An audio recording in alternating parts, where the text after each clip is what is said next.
Hola, me llamo Enrique Hernández Villascusa y lo que quisiera era presentaros hoy una ponencia que he titulado de una manera un tanto dramática El experimento mata. Lo he hecho así porque, bueno, para introducir un poco la cuestión que hoy parece casi olvidada de que al modelo actual de la ciencia pues en un momento dado se le presentó un modelo alternativo. Esto ocurrió pues a finales del siglo XVIII, principios del siglo XIX, con el movimiento idealista. El principal teórico de este nuevo concepto de ciencia fue Schelling, uno de los máximos representantes del idealismo. Bueno, para contextualizar un poco el tema, primero haremos una breve comparación entre la filosofía de la naturaleza del romanticismo y la física matemática de Newton, principalmente, ¿no? Después nos concentraremos ya un poquito más en Schelling y su concepto. No podremos verlo todo, pero en concreto en el concepto de experiencia y de experimento a partir de algunos de sus textos, porque sería importante ver un poco cómo lo intenta desarrollar él. Y por último, intentaremos extraer algunas conclusiones relativas a la ciencia actual, porque evidentemente la ciencia actual no es la misma que supuso a la ciencia idealista o romántica del siglo XIX, y nos preguntaremos hasta qué punto algunos de esos resultados no han acabado por incorporarse pues a la ciencia físico-matemática actual. Bueno, a ver, es un hecho histórico que la naturaleza o la filosofía de la naturaleza del romanticismo no ha conocido otra cosa que el desprecio de la comunidad científica. Hasta el punto de que en los manuales de historia de la ciencia apenas se la menciona. Este esquema que voy a presentar aquí nos puede ayudar a entender un poquito la comparación. Arriba de todo tendríamos un poco una manera un tanto curiosa de clasificar las corrientes que a finales del siglo, las corrientes filosóficas que a finales del XVIII pues estaban un poquito en discusión, ¿no? Por un lado tendríamos el racionalismo y el empirismo, que los he puesto juntos porque ambos parten de una posición dualista con respecto a la realidad, ¿no? Un dualismo tipo cartesiano de espíritu y materia, de intelecto y extensión, etcétera, etcétera. En medio he puesto al criticismo, que es, como ya todos sabéis, el que intenta superar de alguna manera este dualismo y el que intenta, por así decir, poner en su sitio tanto las pretensiones racionalistas como la limitación de las reivindicaciones empiristas, por decirlo así. Y en el otro extremo tendríamos al idealismo, que verdaderamente se enmarca en un proyecto, podríamos decir, de fusión de aquello que el racionalismo y el empirismo habían separado, es decir, de posición de un yo frente a un no yo, pero que en algún momento se han de llegar a reunir y ese es el proyecto, ¿no? Eso es lo que un poco podéis ver en la tercera fila, simplificando mucho las cosas, pero yo creo que resulta ilustrativo ver cómo en ambos casos hay un yo y un no yo, pero claro, lo que denuncia el idealismo es que las filosofías anteriores en el fondo lo que están haciendo para tomar conciencia el yo de sí mismo es expulsar otra cosa como no yo. Esa otra cosa será evidentemente la naturaleza. Mientras que el proyecto idealista efectivamente parte de una distinción entre el yo y el no yo, pero el proyecto es el de la reunificación final. Este proyecto de reunificación final, como sabéis, pues los idealistas en alguna manera lo verían apuntado en Kant, pero sobre todo en la crítica del juicio y cuando habla tanto de la teleología como de la estética, pues como de alguna manera discursos que intentan plantearse la reunificación de aquello que en el conocimiento y en la práctica pues queda escindido. Pero lo he puesto un poco aquí en medio porque Kant también sirve a los antiguos racionalistas y empiristas para fundamentar la ciencia físico-matemática, es decir, para decir, no, yo lo que veo en Kant no es ninguna pretensión de unidad, sino la posición de unos límites a la razón. Bueno, ese, como ya sabéis, es el tema siempre de discusión en historia de la época, ¿no?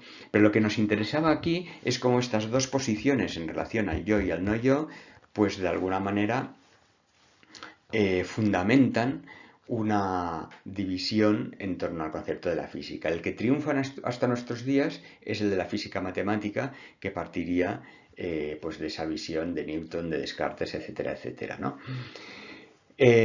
Mientras que el otro, el que fue llamado por los propios idealistas física especulativa, y que suma en sus filas a un nombre tan, bueno, históricamente tan relevante como el de Goethe, porque quizás ya hemos olvidado bastante a Schelmayer, a Galvani, a Ritter, pero no a Goethe, que nos ha llegado como gran poeta, pero él se reivindicaba científico y, como sabéis, dedicó una gran parte de su carrera a los estudios científicos de los minerales, de la óptica, etc. Muy interesante, aquí no tenemos tiempo, pero sería la contraposición de la óptica de Goethe, que es una óptica fundamentalmente del efecto espiritual de los colores, que es su teoría de los colores, a la óptica de Newton, la teoría corpuscular, que lo que busca es sencillamente explicar la diferencia de los colores como diferencias puramente físicas en la propagación, en la manera de propagarse en las supuestas partículas de luz, ¿no?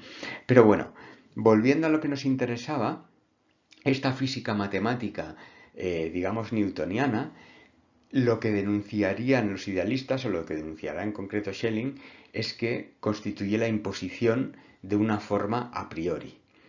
Es decir, lo que ya había visto Kant, nos lo encontramos en nuestra relación con el no-yo, en nuestra relación con la naturaleza. Hay otro tema que también es necesario tener presente, y es que mientras que la ciencia físico-matemática, ya desde Galileo y desde Newton, tiene pretensión de unicidad, es decir, de exclusividad, mejor dicho, es decir, tiene pretensión de ser la única factible, y eso también lo pueden justificar en Kant, porque Kant nos está diciendo que la razón ha de tener un único sistema de conocimientos en el que todos ellos se integren. La física especulativa no tiene esa pretensión, sino que tiene la pretensión de convivir con la ciencia físico-matemática. ¿Por qué? Porque lo que buscan son dos cosas diferentes. Es decir, la física especulativa romántica no pretende competir con la física matemática en precisión de los resultados, o en capacidad de predecir un efecto, o en capacidad de construir un artefacto tecnológico o técnico, ¿no? Sino su pretensión es de contribuir al proyecto de reunificación de yo y no yo.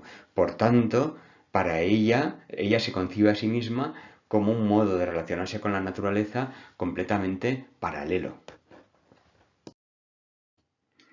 En este texto de Schelling, del sistema del idealismo trascendental, vemos varios elementos interesantes que tienen que ver con lo que hemos hablado.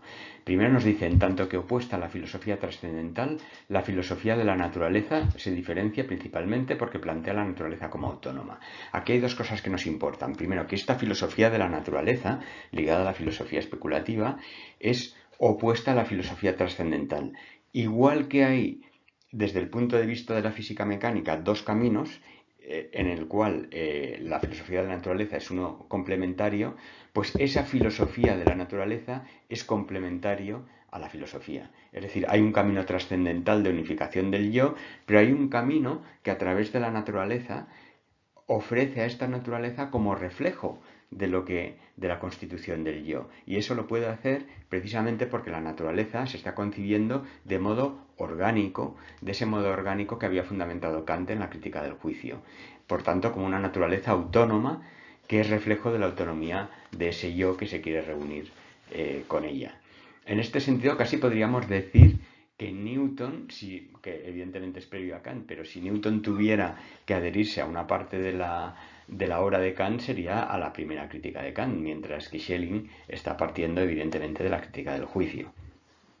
Bueno, y seguimos un poquito de lo dicho, se sigue de suyo que en esta ciencia no tengan lugar explicaciones idealistas del tipo de las que la filosofía trascendental puede ofrecer. Es decir, estamos en otro marco, ya que para esta última la naturaleza no es más que el órgano de la autoconciencia, es decir, esa expresión visible, y todo lo que contiene la naturaleza es necesario, porque la autoconciencia solo se puede transmitir mediante una naturaleza de este tipo.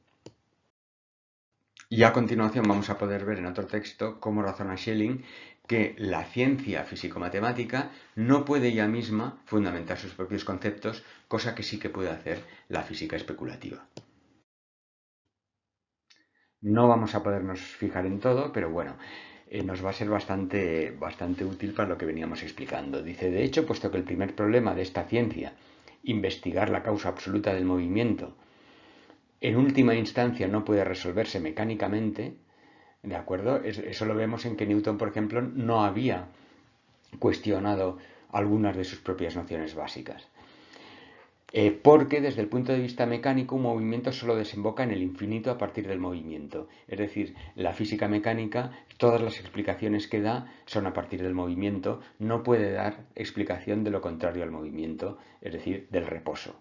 Por eso nos dice, por tanto, tenemos que para instaurar verdaderamente una física especulativa solo nos queda un camino, el dinámico, con el presupuesto de que el movimiento no solo surja del movimiento, sino también del reposo, que eso sí que lo puede explicar la física especulativa, porque parte de ese primer acto inicial del yo que libremente decide cuestionarse y abandonar esa, digamos, intimidad incuestionada con la naturaleza.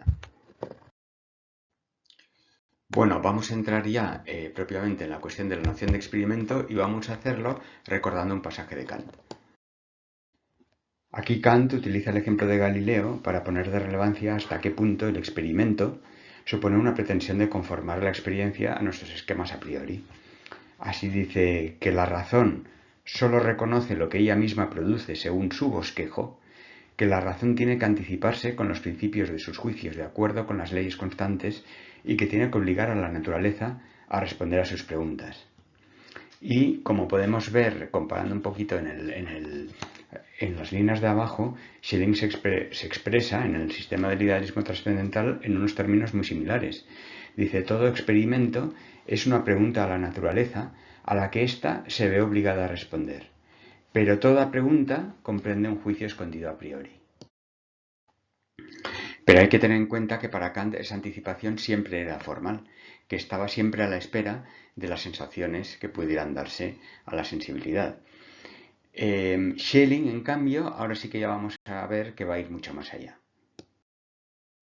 Así nos dice también en el sistema, el propio experimentar es una forma de producir manifestaciones.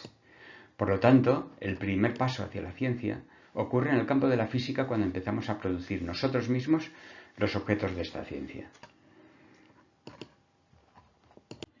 Fijémonos que nos está hablando de producir los objetos de esta ciencia. Y es que hemos de recordar que el experimento para Schelling está en el marco del proyecto de toma de conciencia del yo de su propia libertad, de esa libertad por la que ha puesto la naturaleza. De modo que lo que tenemos, en definitiva, es una construcción de la naturaleza en la física especulativa. Para Schelling, el experimento es el modo fundamental de relación del hombre con la naturaleza.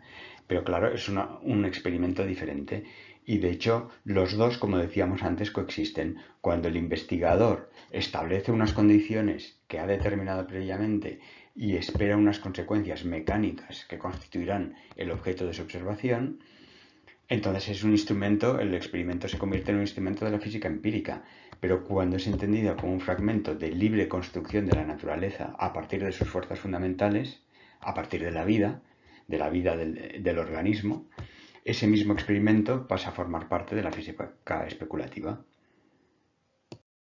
Ya más que insistir en ello, preguntarnos si esto ha tenido en el progreso de la ciencia alguna influencia. Y yo creo que la respuesta, que también se tendría que estudiar más en detalle, pero no puede ser otra cosa que afirmativa también, porque, bueno, si miramos un ejemplo como es el de la teoría cuántica, como pueda ser el de la teoría de la relatividad de Einstein, vemos que son construcciones a priori, son construcciones matemáticas, que luego sí que es verdad que de manera parcial van encontrando su corroboración empírica, pero han sido aceptadas en principio como construcciones a priori. Por otro lado, desde el lado de la física puramente experimental, también vemos cómo cada vez se está convirtiendo más en una matematización de la naturaleza, porque está acudiendo sobre todo a la física, a la estadística. Lo vemos sobre todo, pues por ejemplo, en la meteorología, pero lo vemos también en otros ámbitos de la ciencia. Por tanto, yo creo que aquí vale la pena preguntarnos, por un lado, hasta qué punto la física especulativa planteaba una alternativa o hasta qué punto realmente nos está diciendo no, es que realmente ya estamos haciendo física especulativa, incluso cuando creamos estar haciendo física empírica y ciencia matemática. Bueno, estos serían algunos temas de los que interesantes que yo creo que quedan abiertos con esta ponencia. Pues muchas gracias por vuestra atención.